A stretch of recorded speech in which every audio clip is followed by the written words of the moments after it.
I think the industry as a whole of entrepreneurship overly romanticizes the burn the boats entrepreneurs, that people believe that somehow they cannot be successful unless they quit their job.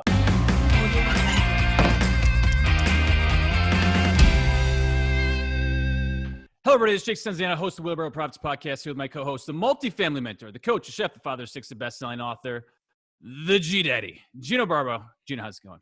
Mr. Stenziano, I'm doing great today. I'm honored and privileged to have these two guests on today because they've been really a big partner to the Jake and Gino education platform. And what they have to talk about today, building a business, I think building your why, helping others, it's just an amazing story. And I just want to share their story of success and maybe bash California a little bit in the process. So we'll see how that goes. Hey, everyone knows we are not tech people, but real estate is a team sport. So you got to make sure you're partnering with the right folks. So without further ado, today's guests are Jonathan Cronstedt, President of Kajabi, and Kenny Rueter, the CEO and co-founder. Kajabi is an all-in-one online business platform empowering entrepreneurs globally to succeed online. Now, Jonathan's executive leadership spans diverse industries from digital marketing, finance to direct sales. And Kenny is committed to the success and celebration of the company's hashtag Kajabi Heroes and the growth and opportunity for all the team members. Sounds like they got a great culture going on over there. So without further ado, Jonathan and Kenny, welcome to the show. Thanks for having us. Yes, thanks for having us. And do me a favor, skip the Jonathan and just go with JCron. If anybody watches this, it'll be really confused if you call me Jonathan. Nobody knows. JCron in the house. I didn't know if it was a rapper or what, so I was just trying to keep it down the fairway. But now that we're here, we're doing it. So we're bringing the pain. Yeah, I had the option between hip hop and marketing, and unfortunately, I chose marketing. But kept the name. Dude, you can go back to some of that rap metal and Limp Bizkit, so we're bringing it. So anyways, guys, we've enjoyed Kajabi. We're users. We've really enjoyed it. It's helped scale our education business. But before we get into all of that, tell us how the company came together and in the beginning, how you guys started to grow. Yeah, so the company came together 10 years ago, and it was just the result of trying to solve a problem that I had myself, and that was trying to get out of the cubicle. I was a software developer, and I wanted to kind of write my own destiny and be in control of my own ship. And so looking for a lot of different, whether they were side hustles or new businesses I could start. And in one weekend of kind of desperation, it was just the most unexpected of places to find a business idea. I was just with my kids, and I built the sprinkler toy for them outside out of PVC pipe that plugged into the hose and it sprayed water down. They'd ride their bikes and their scooters through it. And, I got this idea that maybe I could sell these things online and just, because they were really fun to build.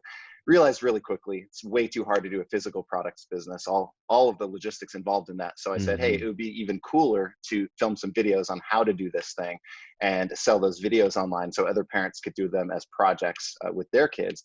And quickly realized there was no easy way to sell information online. There was no easy way to upload some videos, put a price to them, and a document, maybe like a Home Depot shopping list kind of thing, and sell those. And so quickly turned away from that idea and onto the bigger idea. The world needed a software tool that was simple, that let people focus on their message and not the technology. And that's where Kajabi was born. Wow. So JCron, when did you join Kajabi? Were you one of the founders?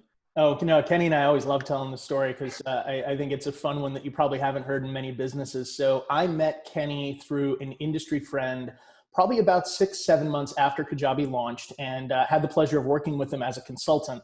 Now, as a small company then and limited resources, they wanted to hire somebody better looking and more talented than me. So they swapped me out for Frank Kern. And so Kenny took me to a coffee shop and said, hey, dude, no love lost. Got to let you go. And I said, okay, cool. Let's stay friends. This was a lot of fun. And so stayed friends over the years. And then probably about 3 years later, they hired me back as the vice president of business development, was going to be helping them with some product launches. And really the company had grown. And so funny story for those Seinfeld fans out there. When I first got fired, I actually left behind the only printer that Kajabi had in the office. It lasted almost 7 years. And then the second time I got hired back, I ended up getting a stand-up desk called a Geek Desk. That'll come back into the story in a moment. But about 3 weeks after taking the position, I was offered the CEO job of digital marketer with my friends Roland, Ryan, and Perry. And it was just too exciting to pass up. So I took Kenny to a coffee shop and quit 3 weeks later. And he said, "Hey, dude, no love lost. This was fun. Let's stay friends." So ended up renting an office from them. I ended up at Digital Marketer for a year and basically rented an office from Kajabi. Well, they were growing like crazy. And all of a sudden, the first geek desk that I left in their office became the official company desk. So I basically came back to an office full of everybody standing at these desks. And it was really fun to watch. And then about 4 years ago, I was transitioning out of Success Magazine. We had just launched their digital education arm and was in my office. Kenny's like, "Hey, dude, how was Dallas?" I'm like, it's Dallas. They asked me to move. I'm not going to move from Southern California. And I'm not really sure what to do. He's like, "Well, your furniture's already in this office. It might be easier than, trying to have you move out. So let's see what you can do." And that was 4 years ago. And, so third time's the charm. And here we are. Wow. So Kenny, did you have business experience before you launched Kajabi? Not really. I was a software developer, and in college I had minored in kind of like business information systems, but so I had a couple of accounting courses under my belt and things like that, but that was the extent of it. But I just kind of knew inside that I wanted to be an entrepreneur. So let's walk through that. I mean, you have really little bit of business experience. You probably have the I'm a mentality, like Jake and myself. I'm gonna do this, I'm gonna do that, and you don't know that's not the way to build a business, right? You've fired JCron 3 times. Probably should have kept him on the first time, right? No. I was fired one. Guys, no ego. We don't care. We're here now. We don't care who fired who. I'm trying to change the story, but really, I mean, it's like so overwhelming and daunting. Most people, Jake and I's motto is commit and figure it out. You're obviously a commit and figure it out person. Done is better than perfect. How do you even start something like this? I mean, like, where did you even start by even conceptualizing and creating a platform and starting a business?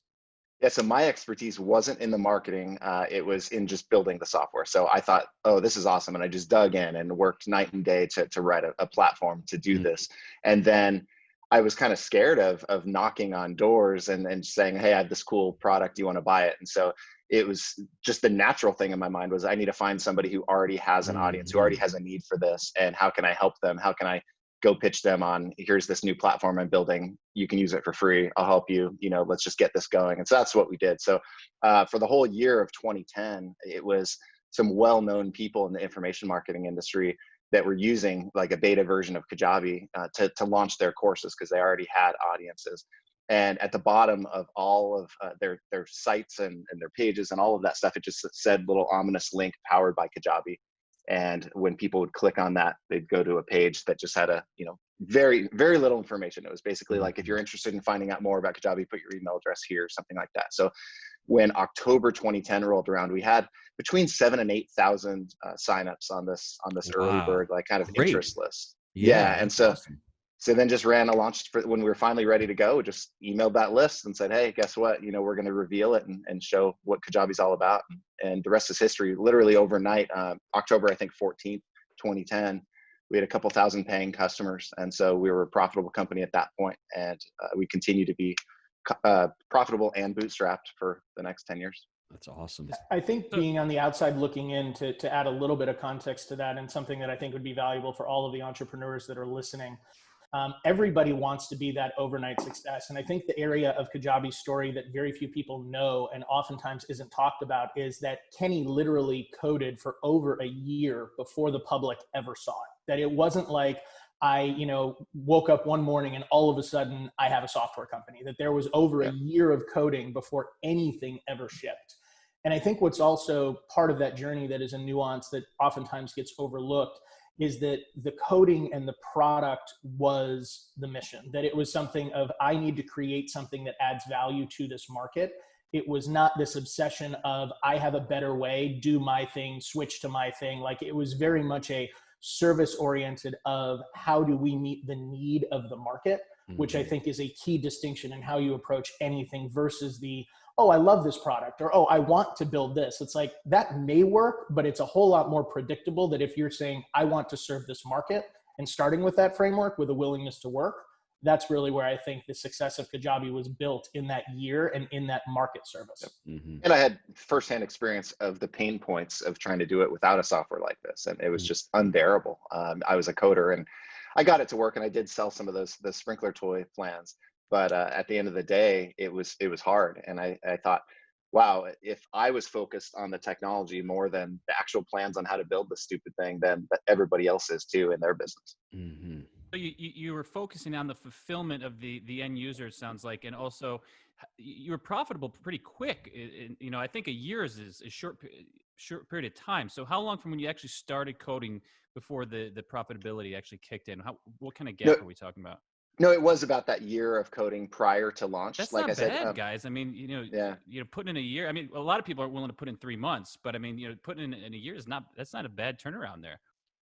Yeah. And no, I think it was a great trade-off. And during that time, it wasn't like we didn't release any code that whole time. We just didn't sell it to the public, but we were using it with some of the biggest names in the information marketing industry to really battle test it and to really figure out the actual pain points. And, when it really came to it, the experts who were already, excuse me, doing this kind of marketing, what did they need?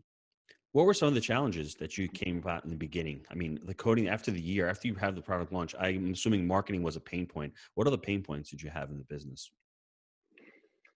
I mean, it was figuring out how to run a business, right? Like I didn't have experience doing that before. So it was staffing up and building a customer support team and, Mm-hmm. and figuring out how to not only launch good software, but how to, support the customers when they had questions and things like that. I think those were a lot of the pain points early on.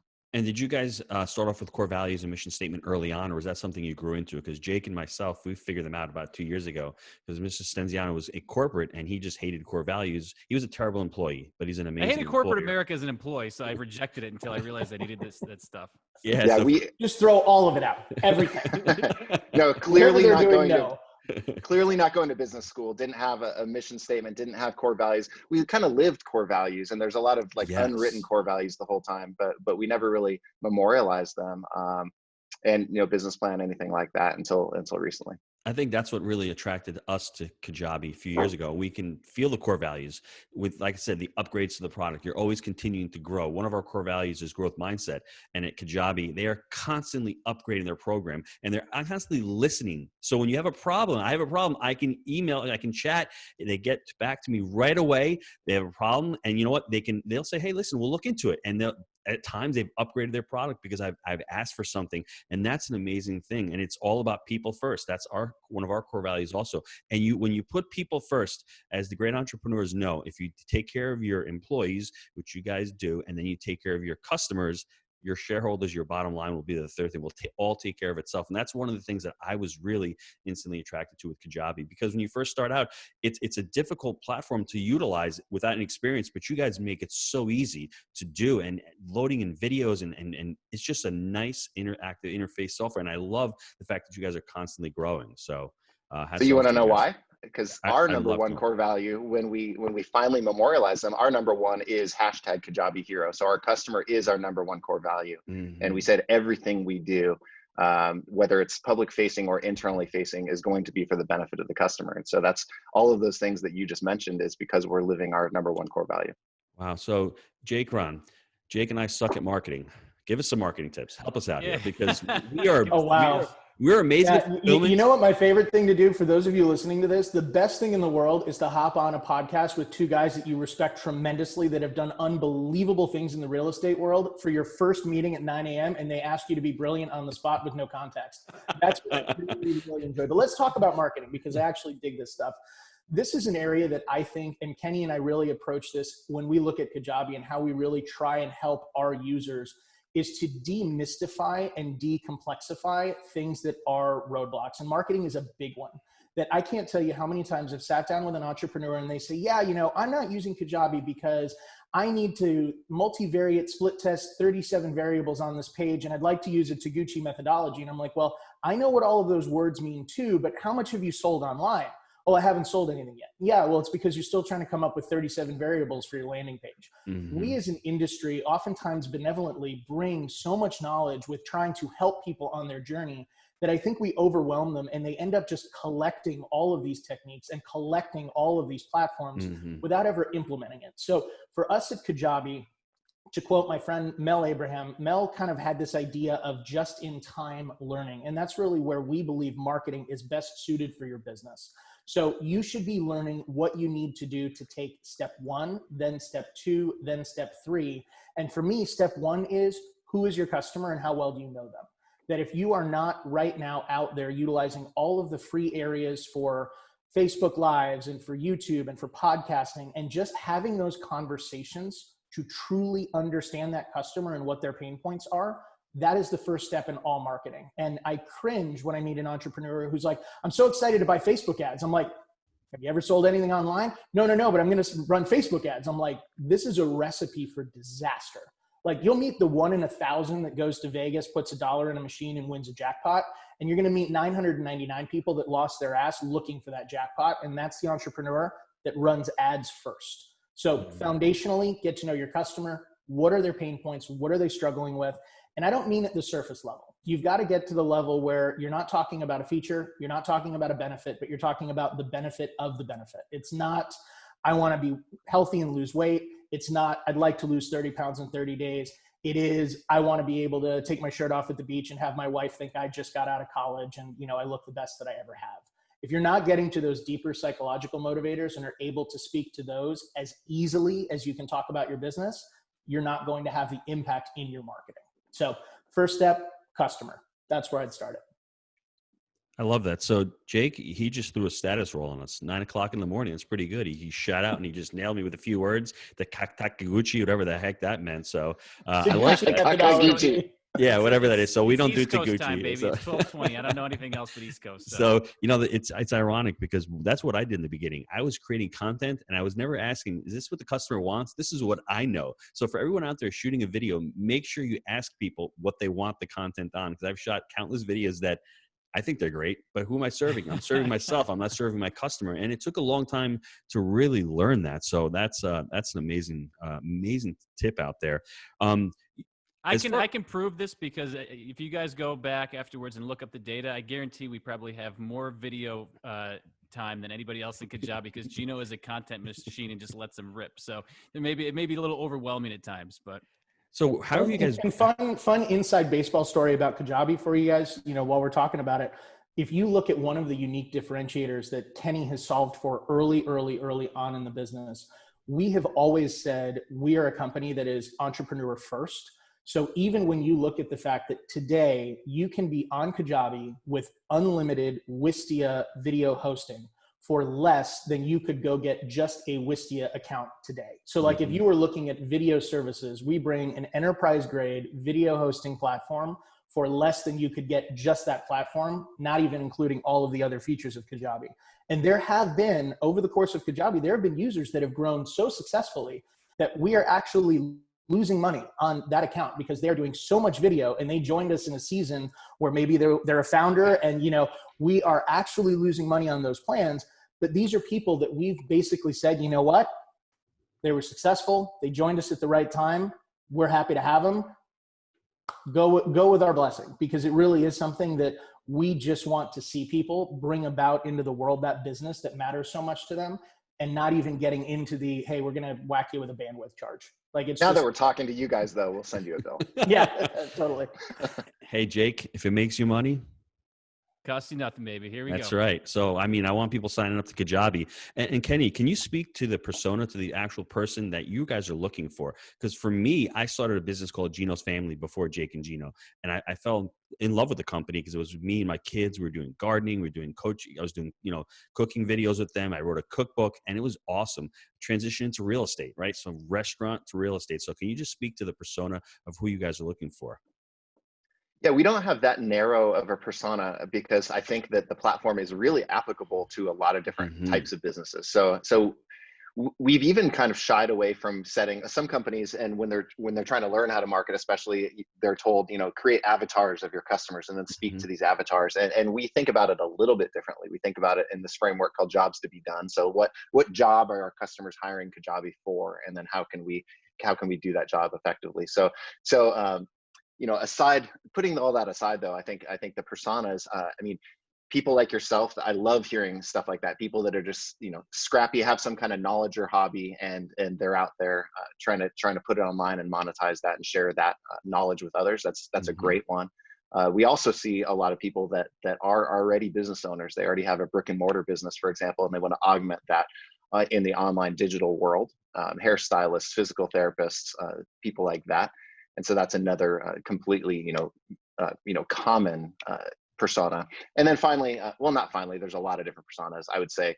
Then there's the larger personalities, kind of influencers, experts, people that are, instead of being on the speaking circuit all the time, maybe they're still doing that, but they're augmenting that with courses and high value, high price point kind of digital products. Mm-hmm. I love that. I know we could spend 3 podcasts on this question, but can you give the listeners just a couple of tips on how to get started? It's daunting. It's overwhelming. I've got all this knowledge. I've got 1,500 apartment units.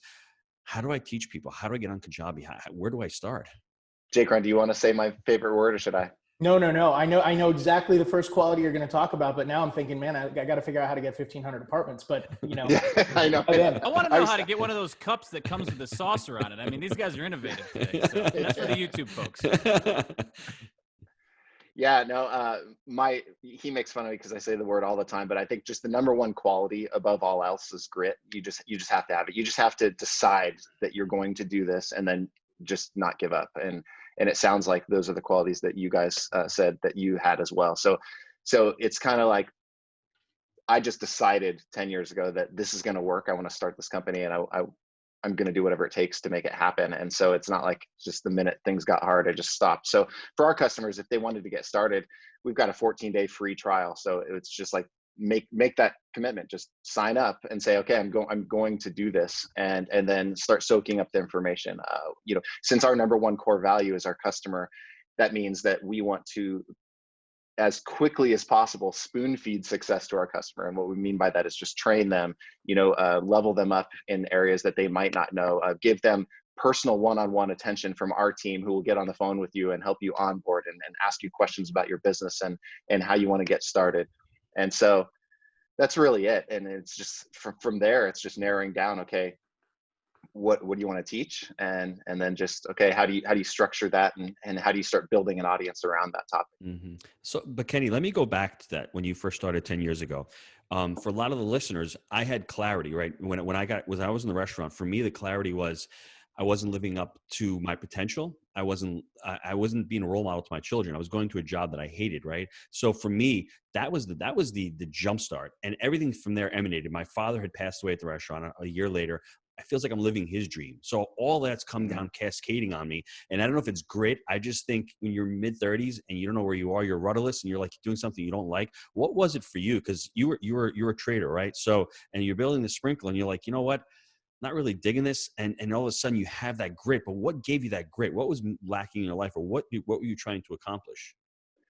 Yeah, great questions. I mean, I had done, I was working at software companies before, and I always came across situations where I didn't necessarily agree with where the executives wanted to take it. And it was right before the .com bust, in 99. And so I saw us have the opportunity to catch a lot of waves, and we didn't catch them. And so I was like, okay, I probably could have done that better. And maybe a little bit of that was naivety, but, and then from there, I was freelancing for different companies or individuals in some cases. And sometimes I was just like, I don't really like what they're doing. And so I just kind of early on decided, you know what, I would like to be the captain of the ship and just really have my family's, future in my hands instead of somebody else's.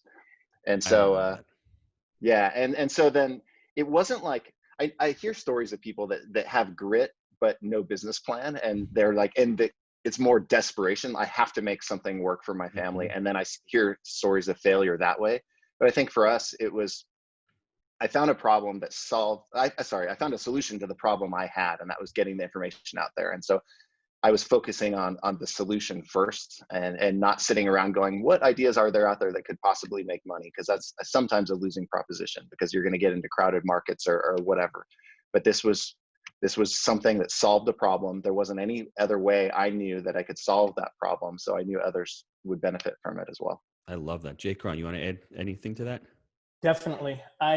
This is something that I think for me, I think the industry as a whole of entrepreneurship overly romanticizes the burn the boats entrepreneurs, that people believe that somehow they cannot be successful unless they quit their job, unless they mortgage themselves to the hilt, unless they invest heavily, like beyond what they can possibly do in the next week, they're needing groceries. Like, there are so many avenues where you can choose, you've got your 9 to 5, but what about your 5 to 9?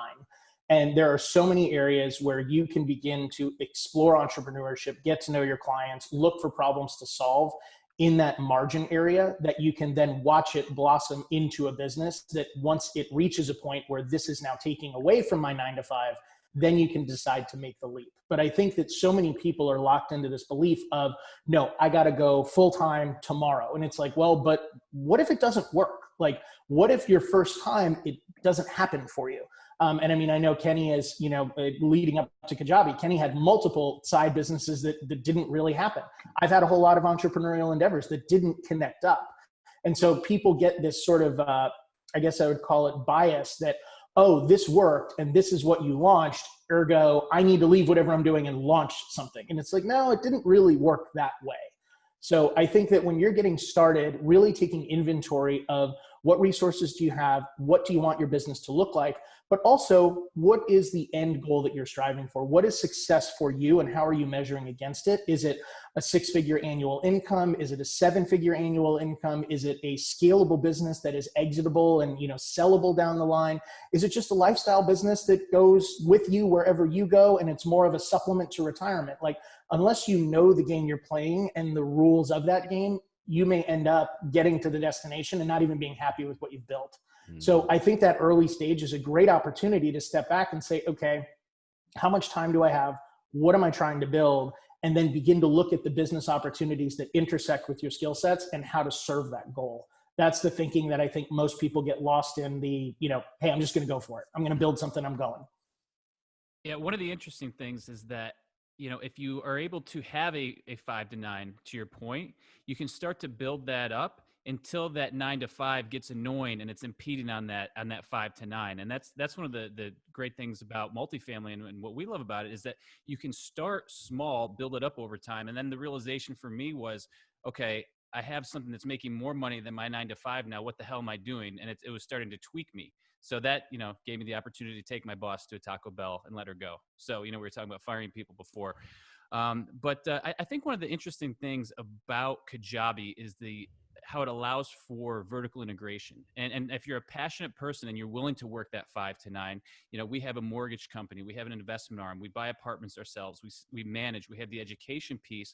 It allows for that additional vertical integration. So we do everything multifamily. That's it. Though we have an education arm, it is all around vertical integration and it allows you to do so much more. So, we've talked about it before. Gino was in the restaurant industry. He was having, physical products. He had the education on for the Gino's family. I think it's very easy. Say you're in a gym and you're personal training people. You can have personal training videos online. Maybe you own the building that you're in. This is the kind of thought process I think entrepreneurs should get in. It allows you to stay in your lane and do what you know, but expand and allow for additional revenue streams. And that's one of the things we love about Kajabi. And Jake, what's freaking awesome about it is we created a maintenance program for our property management company, and all the maintenance techs watching these videos on Kajabi. It's professional. They can ask questions. It is awesome. It's automatable, and it doesn't cost us anything because we're making money with it. So that's the bottom line. You can utilize this in so many different ways. This one thing that I think Jake and I battle over a little bit sometimes. Jake loves the Steve Jobs thing where people follow their passion, and sometimes it doesn't go. When do I love that? Well, no, you think that people get caught up in passion. Like, what did you find?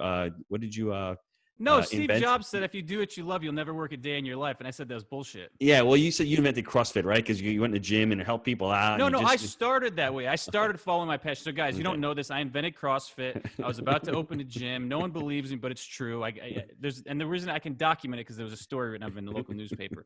But that's what I was rejecting, because what I found was if you pick the right vehicle, you can create a life of abundance for yourself and enjoy the stuff that you really want to do. Now I have a gym right below me in my house right now. I can go work out whenever I want. Before, I was having to go to the gym and I was trying to create my passion around that. And I think that's wrong. I think it's, the better you get at something and the more success you have with it, that actually fuels my passion.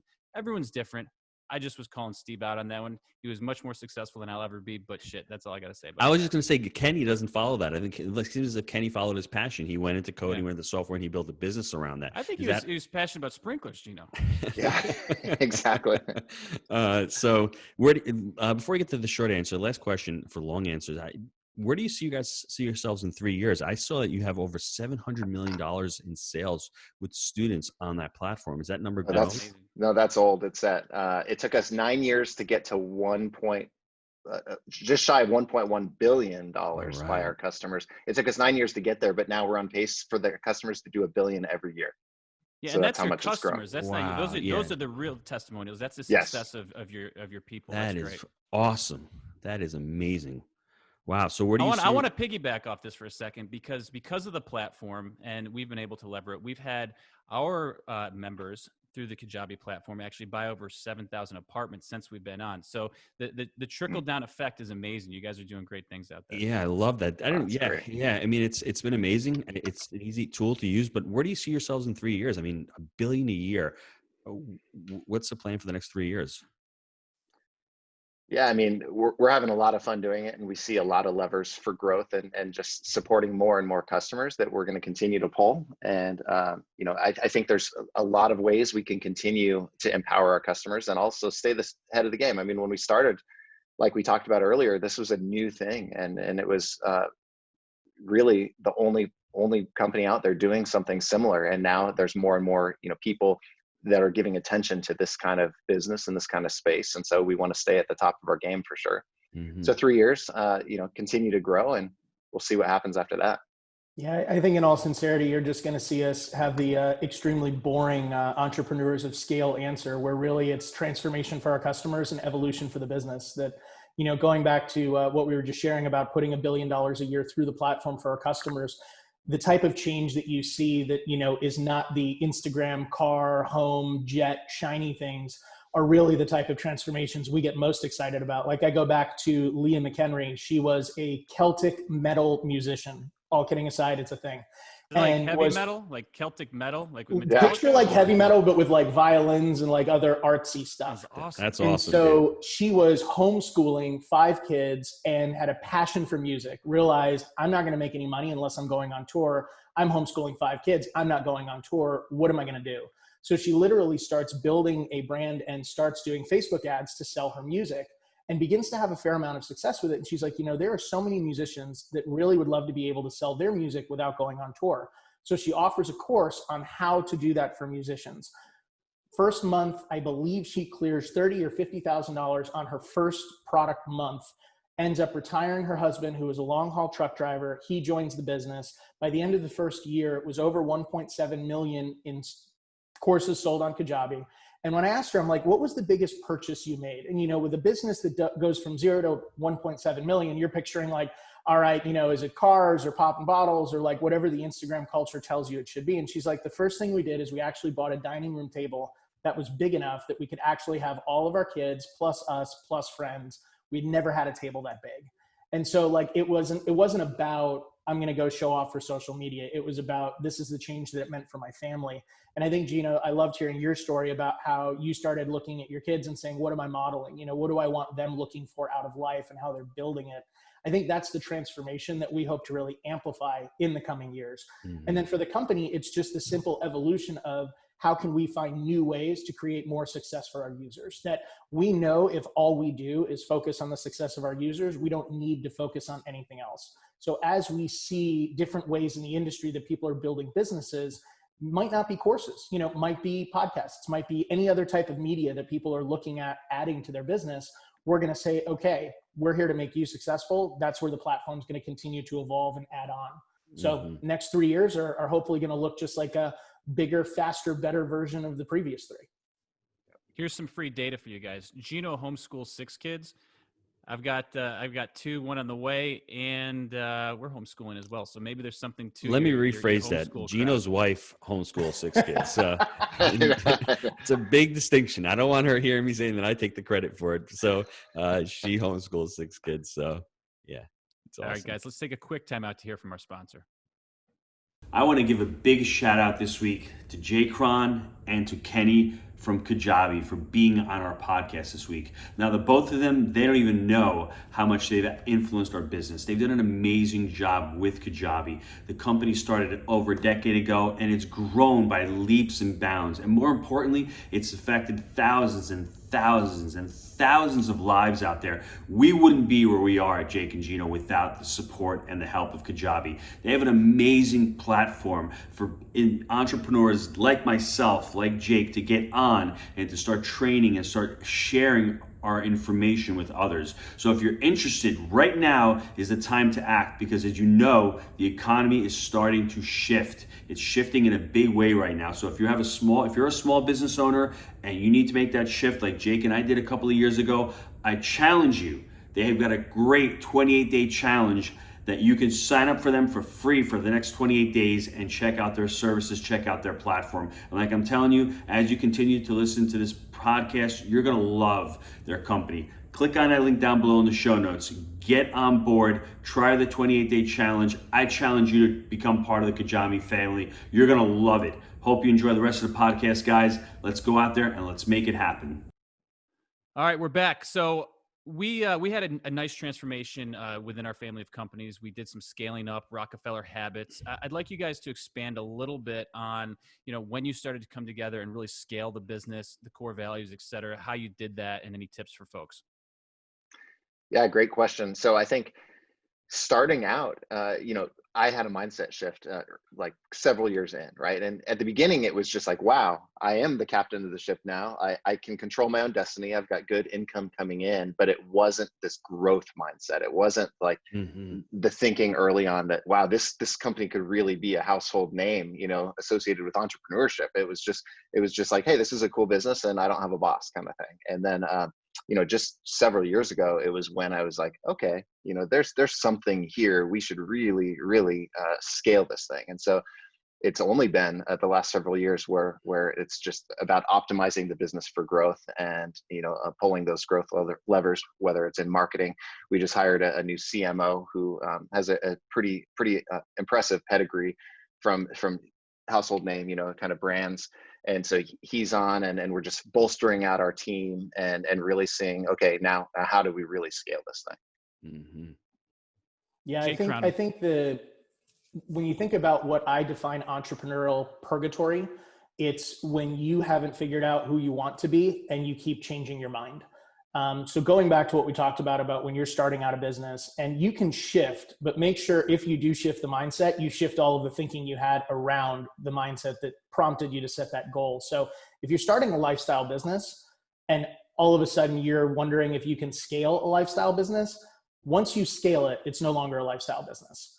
And if you're starting out with a scaling business, but you're mad that it's taking up more time than you thought a lifestyle business should, you might have built the wrong model. So I think it's really something where defining what it is you're trying to do makes the journey that much easier, because you sort of are setting what you expect that to look like. And Kenny will share with you, and as will I, the scaling season is very, very different. You're basically saying, okay, I have a lifestyle business with great margins, not a ton of headaches, just enough that it still feels like work, but a lot of flexibility. You're going to commit to a journey where you're going to see those margins drop tremendously. You're going to see the hiring go up tremendously, expenses go up tremendously, but you're going to say, I'm doing it because I want to go through that valley to get to the next peak, which is exponentially higher and bigger for all of our users. And if you're not aware of that, scaling is scary. It's like, well, what happened? I used to make money. I used to have no headaches. I used to have few employees. And now I'm waking up to a business where I have tons of expenses, tons of employees, and a lot more complexity to navigate and manage. So I think that deciding on that scaling season is an important mindset shift, but knowing what scaling means is going to be even more important. So I think for us, it was very much that ever growing, in our world, it's the TAM and acronym, the total addressable market. And when you started in this industry, when Kajabi started, the industry was largely a dozen guys just selling each other's courses. And now all of a sudden you see iterations of creators in all walks of life, in all areas of the globe. The TAM has changed. So what started as a business that had a very small market has now grown to a business that has global implications of how digital entrepreneurs will interact with the world around them and start businesses. So I think that that's another thing that has really driven that desire to scale and grow, is, like Kenny said, that awareness of what it is evolving into. And it's far bigger than I think either of us would have ever imagined this corner of digital entrepreneurship would have been. So Jake, I think everyone needs to write this down. Revenue is vanity, profit margin is sanity, and cash is king. Don't grow just to grow. Just because we have 1,500 units doesn't mean I want 6,000 or 7,000 units. There's got to be a reason why I want to grow, and buying good deals is always important out there. So as an entrepreneur, as you're growing, just make sure you're growing for the right reasons, and make sure you want to grow just because you want to grow, not because you want to be on Instagram and show everybody how much money you're making. It's not just about making money. It's about scaling responsibly and about enjoying it. Gino, I got to ask you, man, I totally remember that quote, but I'm trying to remember, I had heard it before, but the version was revenue is vanity, profit is sanity, overhead begs to walk on two legs.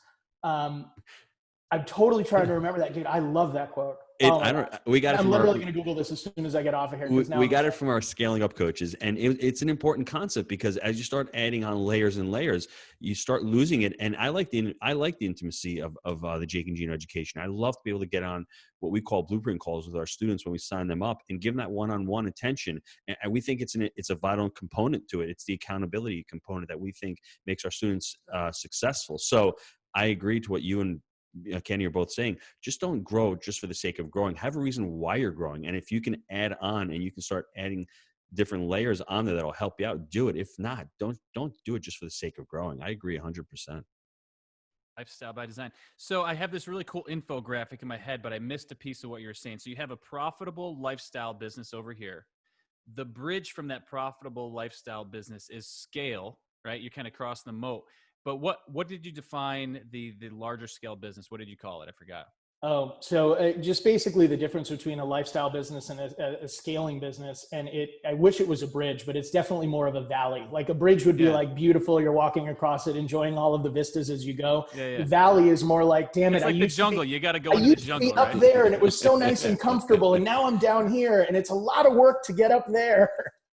So it's like, you got the profitable lifestyle business, like the Dalio thing. You got to go through the jungle to get to that diamond on the mountain over there, which is a scaled out, large scale, efficient, well-oiled machine business. So, well, and I think also too, the thing that I think entrepreneurs rarely talk about, and I don't know if, if Kenny has ever felt this because, Kenny's a badass. That's why I work for him and follow him. But I would say that a lot of entrepreneurs really underestimate the amount of personal growth that will be required of you. Because if you are in a business that you are trying to scale and you are hiring people that you're comfortable managing because you know more than they do, you will never scale.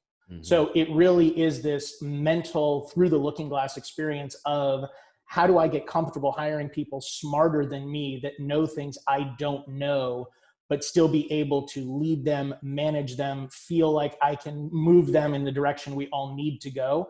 There is a tremendous amount of inner game that goes through that process. Are you referring to when I hired you? Self-awareness, right? No, not when you hired me because you needed more good-looking people on the executive team. Yeah, is this a plug? Is this a plug for JCron right now, or what? What's going on? I wouldn't shamelessly put that in there. No, but I mean, even looking at like when we, I was a marketer first, and bringing in a CMO that's coming out of Nike and Adidas and BuzzFeed and, launching shoe lines and launching, Call of Duty in Asia and like giant marketing projects. And there was a moment I'm like, I don't know what I'm bringing to the party here. This will be fun. Yeah. No, yeah. I think a lot of self-awareness, a lot of humility, killing the ego there.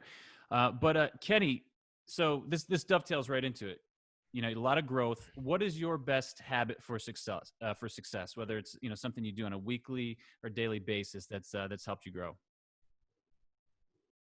I mean, for me, early on, I think the times of kind of elevated growth were when I took time away from the busyness just to think, just to clear my head and to strategize a plan and not play defense, but get on the offense. And so there were times where I would take some time and I would come back to the office and say, okay, I got something. And each of those times seemed like it was a really good thing for the business.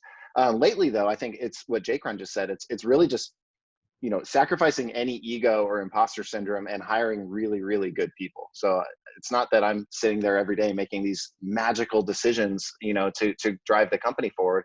We've got an amazing team that's doing it. And so I think really that's the secret is finding really good people, holding to, we have an unwritten code. We haven't memorialized it yet, but we keep saying we're going to, is no egos and no assholes at the company. So we've got an amazing team that gets along. There's not a lot of politics or backstabbing or anything like that, but just really good, skilled, experienced individuals.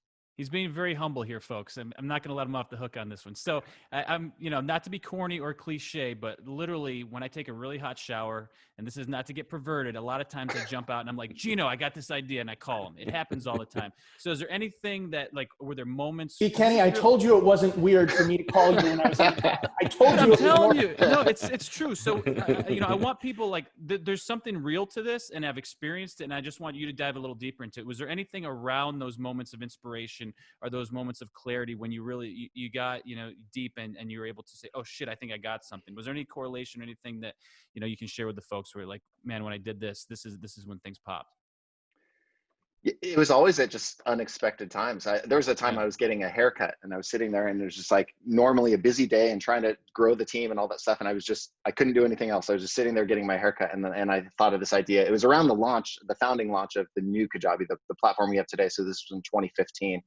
And we had just started this pre-launch campaign to try to build up interest for this new platform we were going to be launching. And I remember thinking like Willy Wonka, golden ticket, that was cool in that movie. I liked it. So what if we incorporated that in the launch, and we sold to these founders, right? The people that signed up early, but then we took it back away, right? So we just had the small group of beta testers, almost, you could think of it that way.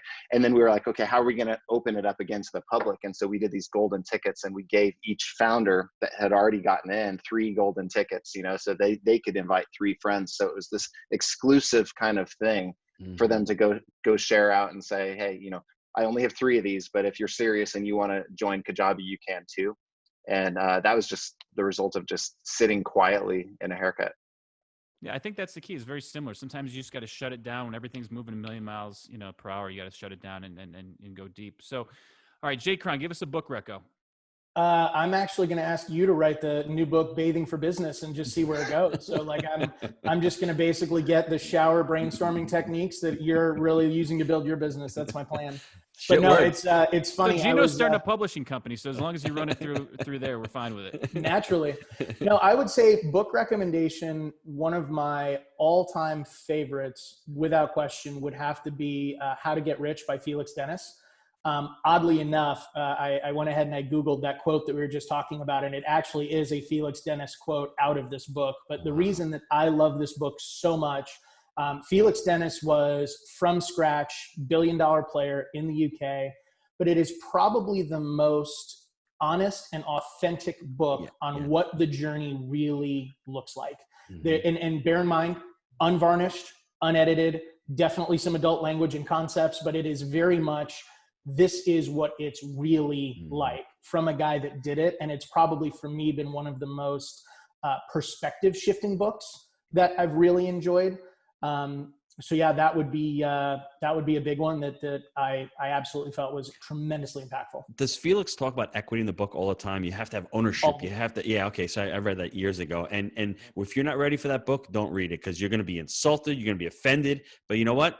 That's what the truth does. And it really, that's when the multifamily came into my life. I said, I need to have equity in these deals. That's how I'm going to get rich, is with equity, not with these stupid transactions, making 20 grand here, 50 grand there. There's nothing wrong with that, but you're not building anything. And that, for me, thanks for reminding me of that book. And that was a the great second book. one that I would say that is equally impactful in a different way is Stephen Pressfield's The War of Art. Yes. Stephen Pressfield, Legend of Bagger Vance, was a screenplay that he wrote. He's written tons of bestsellers in the Greek history world. And The War of Art is basically his journey of, for those of you that believe that a creative business is fueled by sporadic creativity, you couldn't be more wrong. This is what it really looks like. And this is how you got to show up if you're going to win. If you're early starting out and you're looking at what mindset do I need to adopt to win, no matter what business you're starting, I believe that book is the perfect, manual. I love that, everybody. The word resistance. What does that mean to you? If you feel resistance, that means you're doing the right thing. Don't give in to resistance. You're on the right path. Sign up to Kajabi and start putting your information out there, because if that's what you're resisting against, you need to do it. So thanks for the record. I love that book. Yeah, and one thing on your point, Gino and Jake, this is one of the reasons I know Kenny and I were so excited to hop on this podcast with you. And for all of you listening, this is something that I'm going to encourage you to do.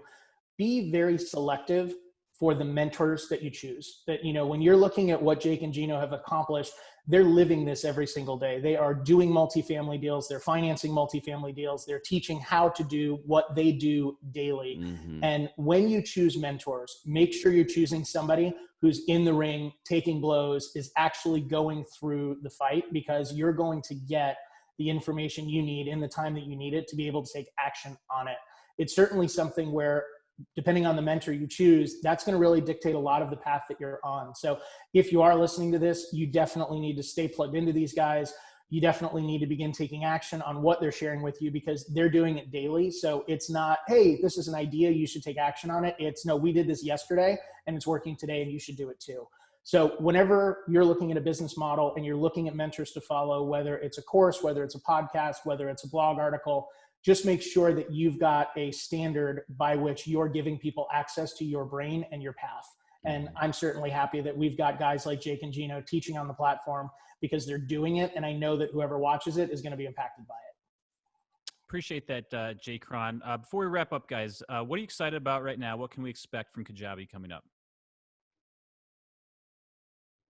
Lots of cool things on the product roadmap, just other ways to really empower our customers. And so we're listening to our customers all the time, hearing their pain points and just trying to solve those. So the next several months is going to be very exciting in terms of what's released in the platform. Yeah, you're going to see iteration happen faster than you ever have. We just, outside of, the quarantine and all the craziness there, we literally just got our certificate of occupancy yesterday for our new 51,000 square foot office. We will be doubling our development team in probably the next 3 to 4 months. So the speed of iteration and the ability for us to empower our heroes' businesses is going to grow exponentially. So since the quarantine started, I mean, at the beginning of March, we've hired 50 people. So while the rest of the world is hunkering down, we're really expanding. So there's a lot of cool things coming. Yeah, I mean, probably no better time in the history of the world to start a business like this, because people are going to need it more so than ever. So you guys are doing really good work. What's the best way for folks to start the conversation with you? Kajabi.com. Sign up for the free trial. 14 days for free. Let it rip, right, Gino? Let it rip, my friend. All right, sounds good. Guys, we really appreciate it. Gino, any final words here before we hop off? Like I said, it's been an honor and a privilege to have both of these gentlemen on, because they've grown an amazing business, and it's only been a decade. I mean, really, it's only been 10 years. Kenny worked for a year. So the process, everybody, let me break it down for you real quick. He was a commodities trader. He was doing his thing. He was doing software. He tried to create a product. He tried to sell it, and he said, this is not working. I think my passion is software. So he goes out and he starts building a business, and he works for 12 months, a year, without getting paid. He launches it. And what's amazing is he bootstraps it, and he has a few thousand people paying him for the product. And he could have been happy and successful there and could have said, I've got a great lifestyle. I've got guitars hanging out behind me. I can hang out in California, making enough money. But no, he knows that there's more, and he knows that he can grow more. And he brings JCron on. Then JCron gets fired. Then JCron comes back on. I'm still confused about that story. I'm just going to try to get that in my mind. But yeah, we are too. and he continues to grow the business. And the great thing about it is, everybody, they know their core values. They're living their core values. They don't want assholes in their business. That's great. That's what's amazing. They have the clarity, and they continue to build it. Now it's built to $1 billion a year that their students are creating, and that's only going to amplify. So you can see the exponential growth. The first 3 years might have been like this, then the curve starts going up. And where I love what JCron said is, you don't have to quit your job. You can do this part-time and figure out if you like it. It's not burning the ships. The 10% Entrepreneur is another great book where you can go out there, and I had a similar journey. I had the umbilical cord. I had 6 kids. I can't leave my job. Everyone's telling me to do that, but I was weaned. I was weaned. I took my time. Don't go out there and rush. Have a plan and surround yourself with some amazing people. And I think Jake, the last thing I'd like to say is, who's your customer? JCron made a really important point about marketing. Who is your customer? Who are you trying to solve a problem for? Always think about the Go-Giver with Bob Berg. You're always out there giving out as much as you can, and ultimately it's going to come back to you. So all these points have been great. And I just want to thank you both for spending some time with us today and just sharing your story. It's been, for me, an inspirational story, and I will be a lifelong Kajabi user, guys. Thanks Guys, for I having us on. This appreciate is great. being in the trenches. People that are scaling a business. I love talking to other guys that are in the trenches with it, and I can tell that you guys know what you're doing, have been through it. So I really appreciate your time. Take care, Our everybody. absolute pleasure, guys. Thank you. Thank you, guys. Thanks.